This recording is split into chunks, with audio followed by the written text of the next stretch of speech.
கச்சத்தீவை தரமாட்டோம்னு இலங்கையினுடைய வெளியுறவுத்துறை அமைச்சர் சொல்லுகிறார். இதுக்கு இந்திய வெளியுறவுத்துறை அமைச்சர் ஏதாவது மறுத்து பேசியிருக்க வேண்டுமா வேண்டாமா?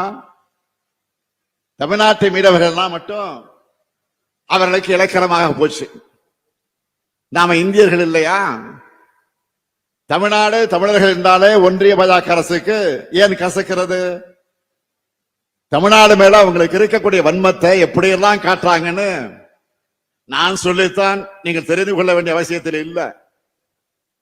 ஜிஎஸ்டியால நிதி உரிமை போச்சு, நிதி பகிர்வுகளையும் ஓரவஞ்சன, சிறப்பு திட்டம் எதையும் அறிவிக்க மாட்டாங்க, பள்ளி கல்விக்கான நிதியை தரமாட்டாங்க, பிரதமர் பேரில் இருக்கக்கூடிய ஒன்றிய அரசு திட்டங்களுக்கு நாம தான் படியிறக்கணும்.